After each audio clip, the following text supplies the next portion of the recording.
Ну вот наоборот, так это, да.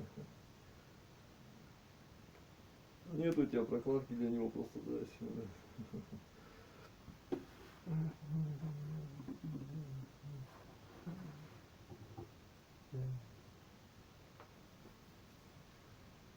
AD.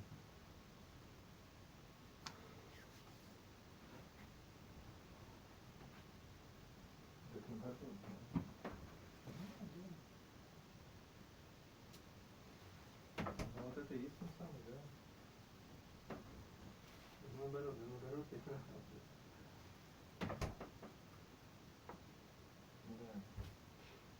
Ну, так понял.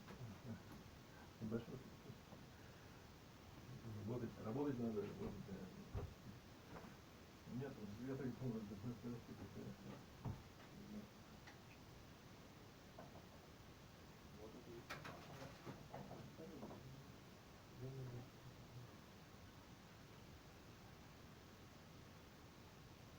Ну, это ты не сам.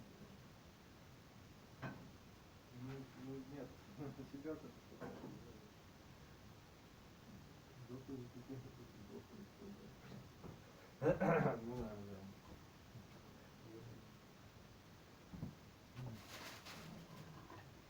Снимала? Не себе думать.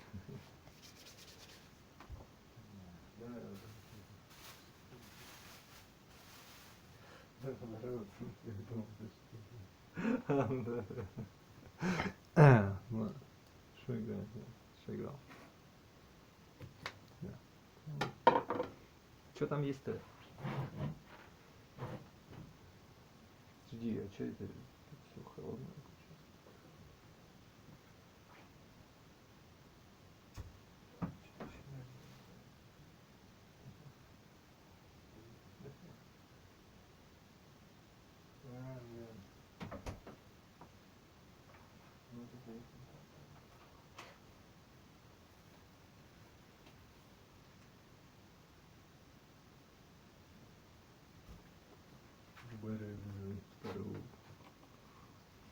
Tonio Perez. Perez? Нет, Перес.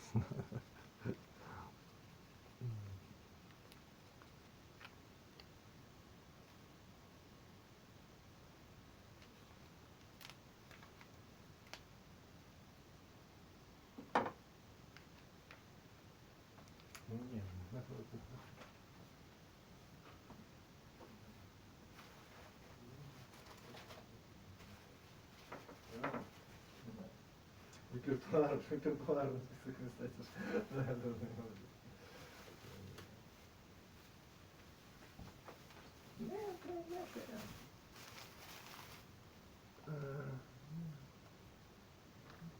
Ничего.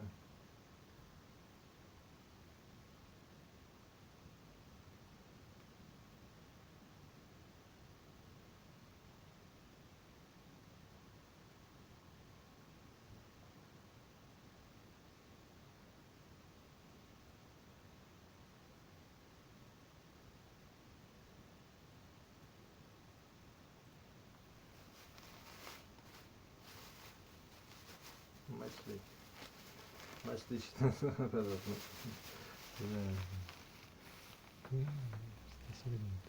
Вообще просто. Блин.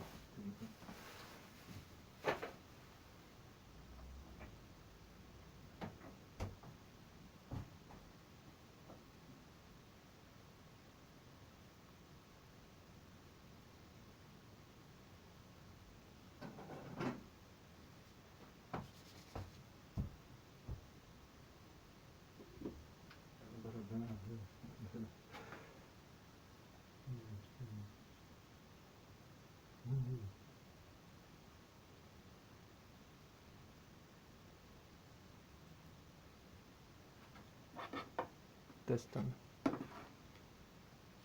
Тестувально. So as a local SEO guy, I use the affiliate lab to start my first affiliate site, knowing just about nothing about how to rank an affiliate site, find a niche, or anything else that goes around with affiliate marketing.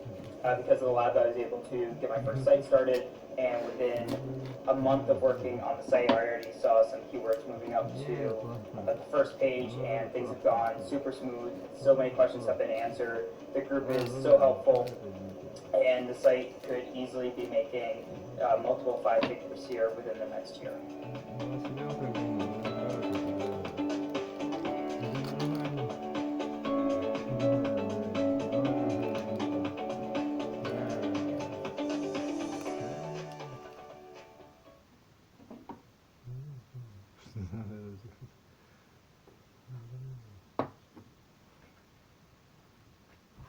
Музыка меняет людей в лучшую сторону.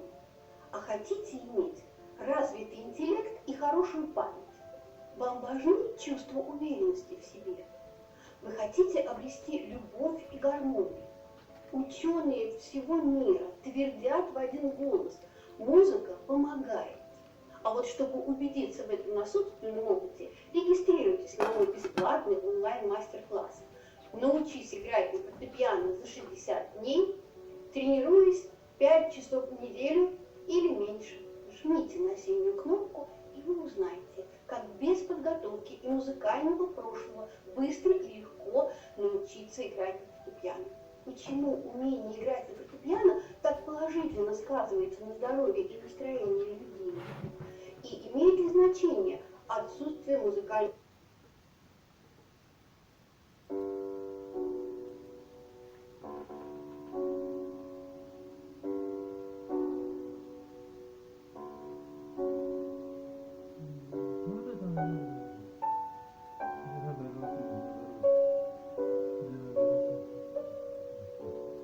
Hello everyone, welcome back. Today we're going to learn Eric Satie's Gymnopédie number 1. Before we get started, I want to do the typical YouTube thing and ask you to subscribe. You don't have to get any notifications about anything I do on this channel if you don't want to. It just helps other people find these videos when they're needing help. And I consider it a polite thank you as well. So if you've already clicked the red button, thank you, right back at you. Today we're exploring D major, our third major key in this challenge.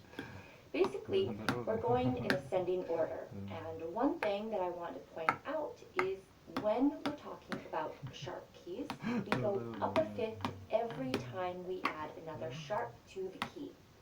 So we started at C major, no sharps, no flats, then we went to G major, which has 1 sharp. So if you look at the keyboard, G is a fifth higher than C. And today we're practicing D major, which has 2 sharps, and D is a fifth higher than G. Now, every new sharp key retains the same sharps from the previous key in the same order. So D major will automatically have the F sharp in it because G major had that F sharp. But to find the second sharp and all the sharps after that, all we need to do is remember this handy mnemonic device. Funny cats go down alleys eating bugs. This is the order that the sharps appear in our key signatures. This is super easy to remember and very useful. Since we know D major has 2 sharps, we can just go to our handy acronym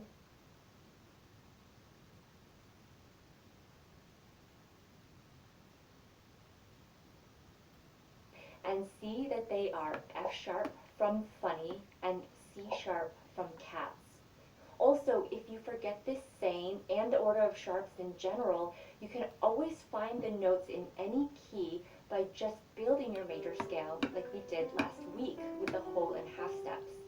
In our key signature, we first write the F sharp, just like we did for the key of G major, then add a C sharp on this space in the treble clef and a C sharp on this space in the bass clef. In the 2 previous lessons, I explained all the exercises that we were doing in detail. From now on, I'll be giving you little pointers here and there, but I'll mostly just be demonstrating the exercises for the week so you can see and then do. And if you ever need a reminder of what exactly we're doing, go back to the C major video for clarification. I want to point out that D major is our first key that has a black key right away in our 5-finger position. C major and G major started out on all white keys, so they felt quite similar in your hands. D major has finger 3 on F sharp, so you may find that this key feels quite different, and you might have to adjust your hand shape when you play your intervals and chords. Remember that you can always move in to help you reach the black keys a little better. Here's the right hand.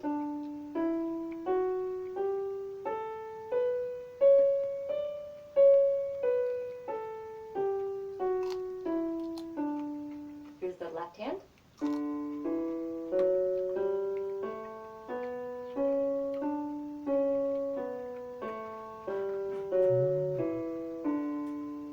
And hands together.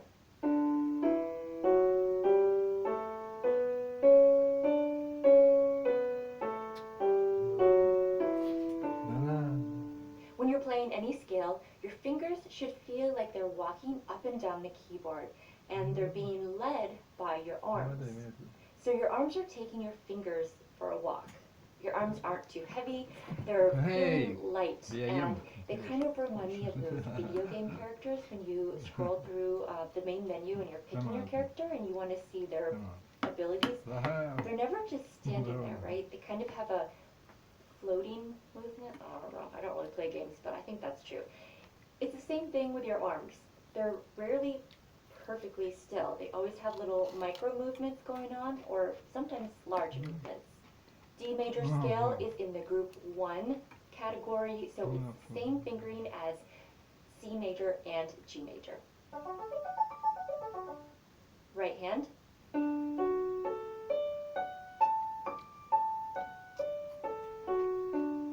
Left hand.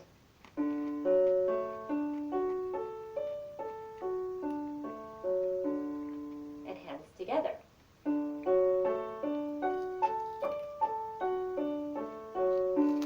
Now, D major arpeggios are a little bit different.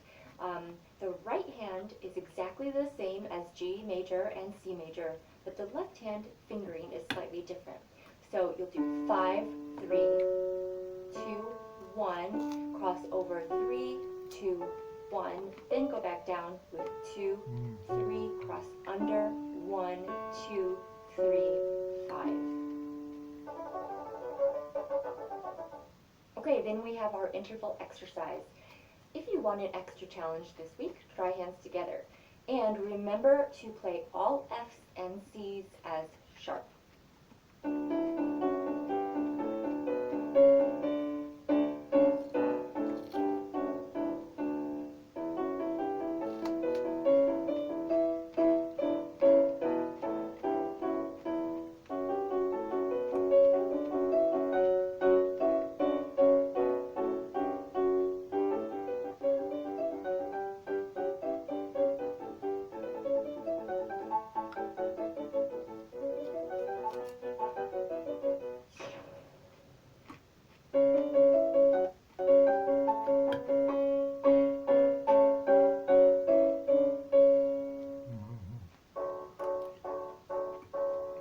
And finally, our chord inversions on the 1, 4, and 5 chords. So let's look at the D major scale again so we can identify our 1st, 4th, and 5th scale degree. These are the chords that we'll be inverting. Notice that in the key of D major, a D major chord is the 1 chord. But if we're in the key of G major, the D major chord is the 5 chord. So if you're labeling chords with Roman numerals, you always have to know what key you're in. Okay, so here's the chords inverted.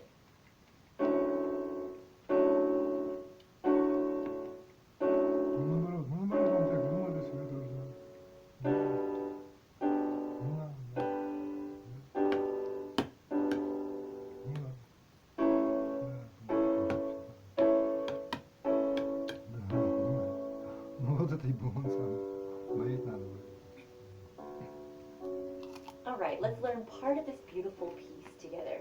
Make sure that you know how to do syncopated or legato pedaling before you begin this. This piece absolutely needs the pedal, and it will not be the same without it. The key signature here tells us that we're in the key of D major. One thing you'll notice is the simplicity of this bass line.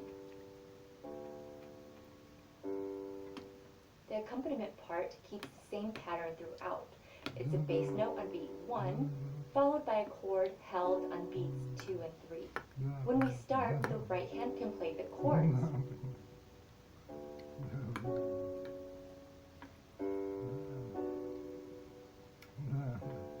But when the melody comes in here, the left hand will have to play both the bass line and the chords.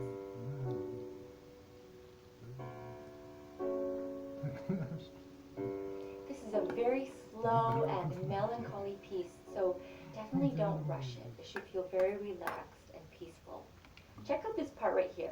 This F sharp is tied, but then you have to repeat it on beat 2. So what are you supposed to do? What I do is play the F sharp again on the chord, and then when you get to the next measure, pedal, lift the pedal and put it back down. But when you do that, you're going to lift the bottom 2 notes of the chord while you keep that F sharp held.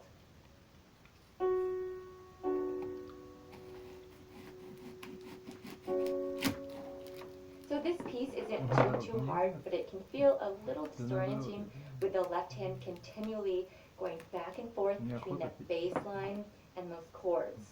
So I would do a lot of repetition with just the left hand, really trying to memorize the distance between the bass and the chords, because the chords change, right? So repeat, try to get a feel for that distance.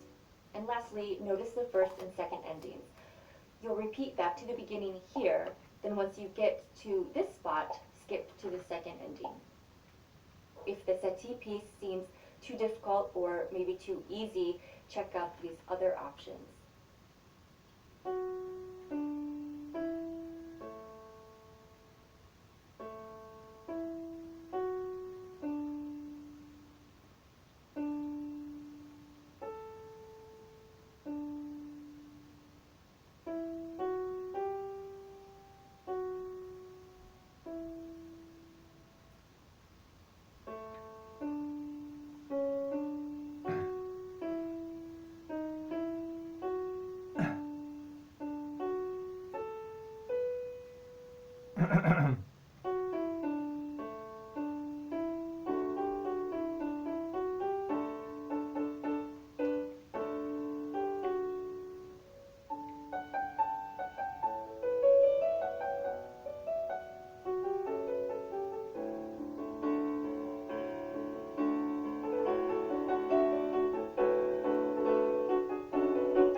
There is D major. As we learn new keys each week, try to spend some time reviewing the keys that we've already learned so that they stay fresh in your mind and your fingers. This could be a great addition to your warm-up routine or maybe part of your technique regimen. So I hope you are doing really well, and I hope your piano practice is going great. I'll see you next week.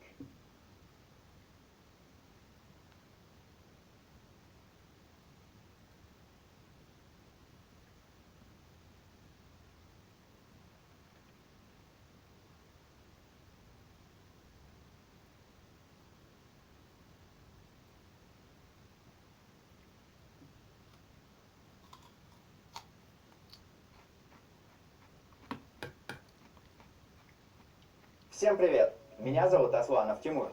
Я являюсь постоянным автором аналитических прогнозов на портале investing.com и партнером финтех-компании Atimex. Также я провожу для вас...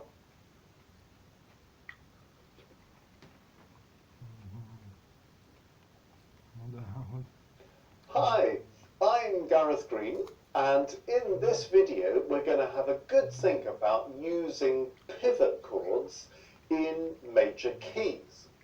So first of all, let's just be clear, what is a pivot chord and when might we want to use a pivot chord? So this is all about modulation. In other words, when you want to change from one key to another key. One thing I constantly hear from composers is that, you know, they're quite happy composing, but they get stuck in a key and they're never too confident about how to move into another key. So the answer is to try and use a pivot chord if you're writing in a sort of conventional style. So what is a pivot chord then? A pivot chord is a chord that's common to two keys. So in other words, it's a chord that belongs to the key you're leaving and also belongs to the key that you're joining. So if you're in C major, for example, and you want to go to G major, you go through all the C major chords and you think, which of these chords also appear in G major? Because any of those chords could be used as a pivot chord. And the idea is that you'll start your piece of music in C major, you choose your pivot chord, and from that point onwards, you carry on in G major. I like to think of it as a kind of door between two rooms, you know. I'm standing in this room now, and when I want to leave this room and go into the next room, I'll exit using the door. In other words, the door is the connecting space.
Всем привет, с вами Юля и добро пожаловать на мой канал. Как вы поняли, в Канаде уже начался сезон Рождества, Нового года, поэтому я, придя с очередной тусовки, решила снять вам видео о том,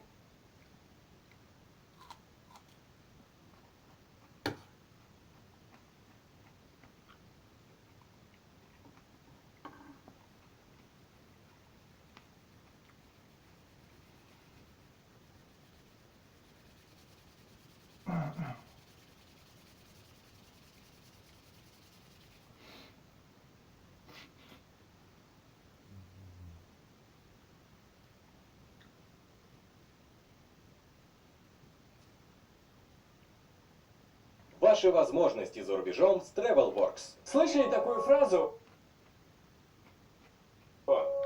Нас там никто не ждет. В целом, да, в США нас не ждут, как и в Канаде. Англии мы тоже как-то не сдались. Получается, это правда? Так, есть одно место, которое предоставит вам все условия, чтобы вы могли переехать. И английский, и стипендия, и стажировки на время учебы. Я не знаю ни одного русского студента, который не трудоустроился. Ну да, вот мы сюда приехали вдвоем. Но это опять же Талуры. Встречайте, Новая Зеландия, атака политехник.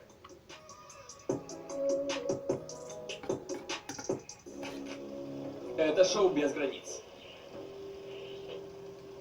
Команда TravelWorks отправилась в Новую Зеландию, чтобы узнать, какие возможности предоставляет российским студентам главный политехнический университет страны – Атака политехник.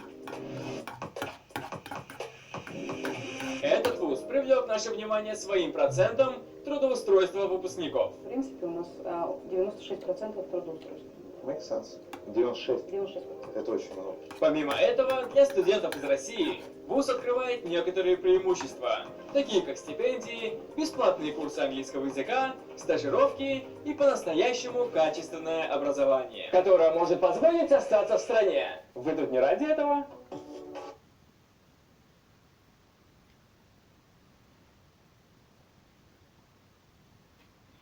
Alors, on est en train d'enregistrer sur B2B, le black OK,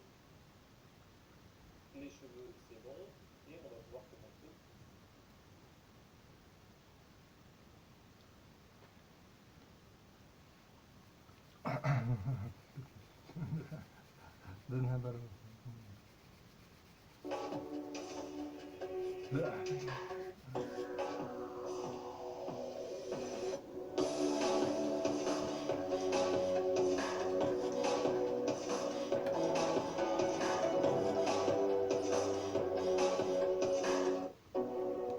Я, кстати, давно все приехал в кампус. В этот кампус, этому кампусу лет 7. Но он очень много будет отличаться от других вузов. 7-8 лет, мы стараемся. В лучших традициях России мрамор. Российского метро, я бы сказал. Вообще, у Атага несколько кампусов. В Данидине, Кромвеле и Окленде. Мы в Окленде, если что. Так, это наш первый этаж. Сюда попадают студенты в первый день приезда к нам. Мы организовываем, конечно же, ориентейшн. Ориентейшн у нас проходит в течение недели. Мы знакомим студентов не только с академическими вопросами, но и с вопросами жизни в Новой Зеландии. Приходят представители страховых компаний, представители из полиции, то есть общественные организации, с которыми мы сотрудничаем, работаем, объясняют студентам, как правильно ездить, по какой стороне, потому что здесь по другой стороне ездили в России. И этот этаж объединяет у нас административную часть, здесь у нас admission, здесь у нас отдел по трудоустройству, здесь у нас IT отдел. Посмотрим, что они делают. Кстати, сколько на сегодня в самом Окленде у вас работодателей? Примерно? Примерно больше 400. 400 плюс. Это... А сколько всего студентов? 1000 студентов. Ну, при условии того, что не все находятся на программе с сегментом стажировки, это очень много. Да. А за пределы Окленда? У нас есть в Веллингтоне, в Окленде и аутсайд Окленда, это Хамильтон, такие города-спутники, в принципе. Студенты могут прийти, постоянно доступ к этому этажу, сидеть, заниматься, обедать, ланчевать. Есть маленькая кухня, где можно с собой принести еду.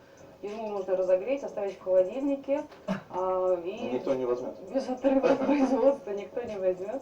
Отлично. То есть первый этаж международного кампуса, и отсюда начинается все. Ориентация, успеваемость, трудоустройство, стажировки. Отлично. Давай посмотрим, что у вас есть дальше. Вот ты затронул этот момент работы жизни в стране. У Новой Зеландии есть такое поверье, что здесь можно совмещать и семью, и работу, и учебу, и все в одном. 24 часов хватает на все, можно еще деревья сажать каждый день и волонтером